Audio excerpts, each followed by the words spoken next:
guys, welcome to Brian's Man Cave. So, we're continuing on with some more comparison videos. And this one, again, is with the Intellivision and the Atari 2600. And it's a popular arcade classic as well, and it's Dig Dug. Now, this one was kind of like with the pole position. It kind of came out a little bit later on. I believe it's the same company, the INTV Corp. And they're essentially the company that took over making Intellivision games, up until no more. I mean, they were one of the last to pretty much like put out the official Intellivision games before ending it around 89, 90, somewhere around there. I just remember seeing them in the stores and being kind of baffled that I was still seeing Intellivision games for sale. And unfortunately at that time I remember seeing them in the stores. I didn't have my Intellivision anymore, so I couldn't buy it. Well, I didn't buy them. I could have bought them if I wanted to just hold on to them, but I never thought I'd be playing Intellivision again, honestly, back when I was younger. Anyways, let's get to checking out both versions. So the Atari version, it's pretty good, and the Intellivision version, I actually think they're both pretty close and pretty good games. But let's start off with the Atari 2600 version. Okay, so we got the start screen. Now, I always love seeing start screens on the Atari 2600. You don't always get them, but on some of the, more popular releases, they put a little bit of, little extra into it just to make the, just to give you a little bit of extra experience. But I'm sure a lot of them didn't, just for saving of money and, limited cart sizes and all that stuff. Okay, so we got our board set up. So you can see it's nice and colorful. You can see the different, the different layers. If you haven't played this game, or if you're not familiar with this, I didn't get it. You're essentially trying to kill these meanies. I think that's what they call meanies. And you do that by using your powered shovel here, which digs into the ground. And you essentially pump them up until they explode. Or you can just drop a boulder on their head. So that's pretty much the premise of the game. And when you get to the last meanie guy, he will just try to escape. He doesn't even want to try and fight you anymore. But you can see that the music is there. It only plays when you're walking, which is a little strange sometimes, because as soon as I stop, the music stops. The sound effects will keep going, but the music will stop. Ooh, squished. Now you can see him making a break for it. I don't think I'll be able to catch him. He's running, and I'm not. But overall, I believe this game is one of the more fun, playable games on the Atari 2600. There is quite a few of them, but this one definitely ranks up there as, very arcade close in a way. Very fun and challenging. Go, man, go, go, go. Aww. I mean, the graphics are simple, of course. The boulders are just a square, and we all know that the Atari has a lot of graphics that are just a square. But the enemies look pretty good. And the movement is pretty good. I mean, he doesn't seem to be, sluggish or anything like that. He moves nicely.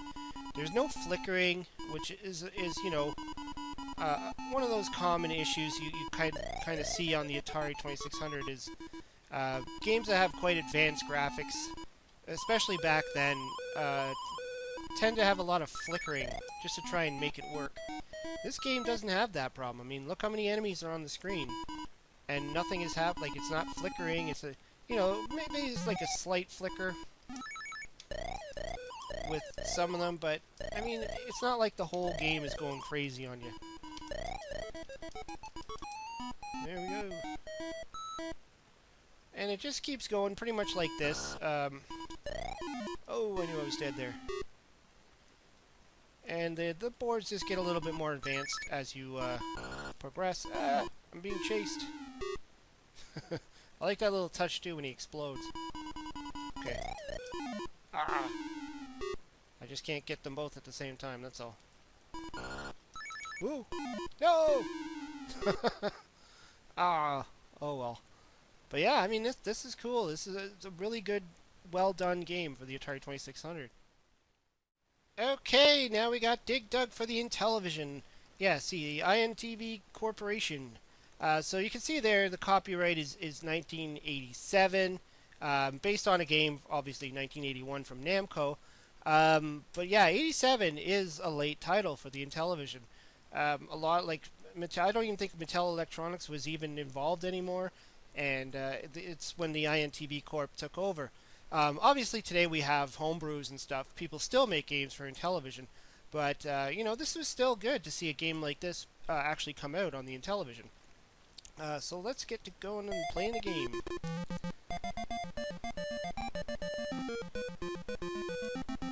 Okay, so right off the bat, you can see that the graphics are definitely different. When he's digging the hole, it looks a little bit different. And it doesn't have the lines, so it looks more like it's, you know, I guess it's supposed to be underground, so they're trying to make it look like it's gravel or dirt or something. And the boulders now no longer look like squares, but they look like boulders. Or meatballs, whatever you want to say. It could look like a meatball, too. But I like the way he's digging around in there, and it looks pretty natural. And he moves quite nice. Oh, I just squished myself. I can honestly say though I'm not crazy about the blue color at the top here. I think that's a little bit too dark. Ooh. But otherwise, I mean, it plays very, very similar. And the music is the same when he walks. You know, I've noticed that, you know, some of these other Intellivision games I've played, it felt a little too sluggish. This one feels like it's running at the same pace. But overall, I mean, the enemies are almost the same. They're almost identical to the enemies that you'd see on the Atari version. So, you know, I probably would have expected a little bit better graphic as far as, you know, the little green critters down there.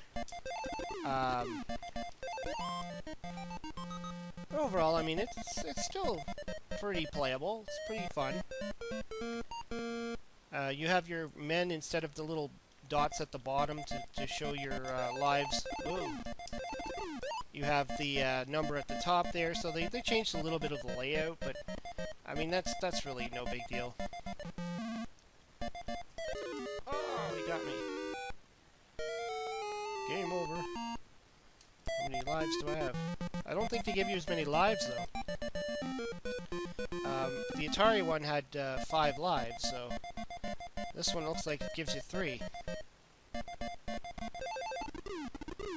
So that there will add to the challenge as far as getting the high score. Oh. But it plays the same, and it's the same concept that once you kill the second last one, the other one will make a break for it. You just gotta stand up here and make sure you get him.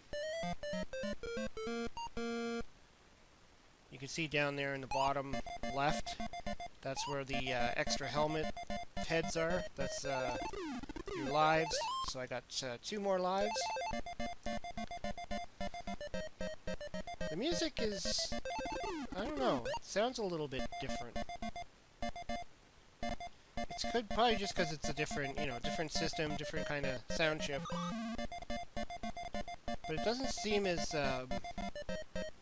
seamless sounding. I don't know, it seems kind of chopping up.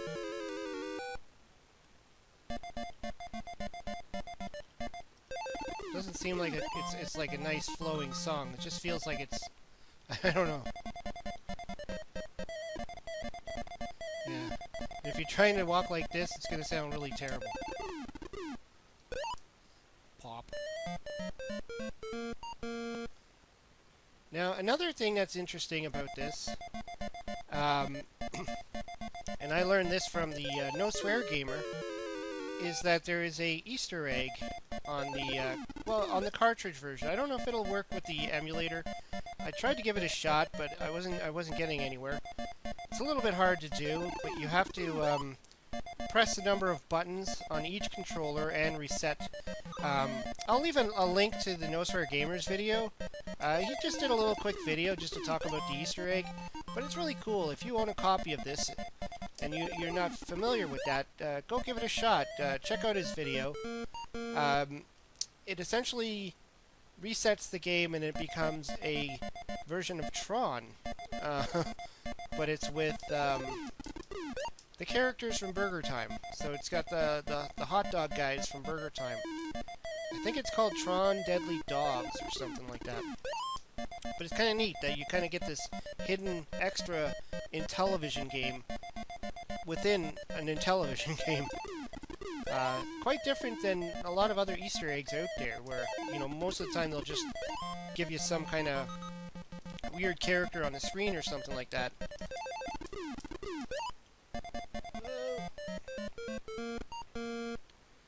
Yeah, as you can see, I'm not too good at going for the whole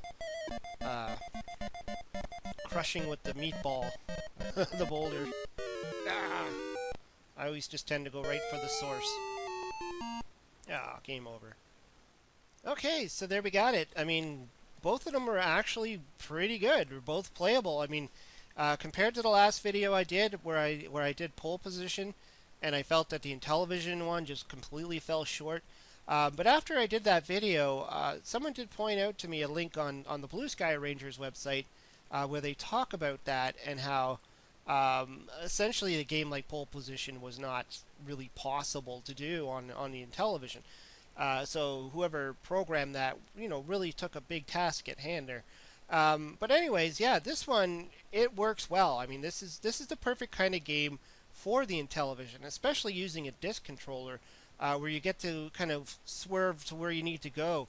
And, you know, obviously the fire buttons on the side might be a little bit crampy for some. I know I get a lot of that where a lot of people just don't like, or not a lot of people, but I do see people don't like the Intellivision controller quite often. So if that's not your thing and you'd rather play on a joystick, then definitely the Atari version is the one for you. Obviously, the price differences would be a factor as well. Dig Dug on the Atari 2600 is pretty cheap. You usually find it in any store that sells just, you know, loose retro games. Whereas Dig Dug for the Intellivision might be a little bit harder to find and probably more expensive. I wouldn't expect you to get a copy of that for any cheap, you know, value. Whereas the Atari one is probably like $5, or your basic common cartridge price. But as far as playability is concerned, as far as enjoyability, I'd say they're both on par. They're both good. They're both, you know, they both look great. They sound okay. I thought the Intellivision one was a little choppy on the sound, like I said. But overall, I think that, you know, it's a nice soundtrack, and it only happens when you're moving. Other than that, the rest of the sound effects were great. The challenge was the same. I felt that, kind of like what I've said about Frogger and Cubert, it doesn't really matter what system you play them on. They're always great games. Anyways, let me know what you think. Throw some comments down below. I always like to hear it. I always like to hear what you have to say. Hope you subscribe. Talk to you later.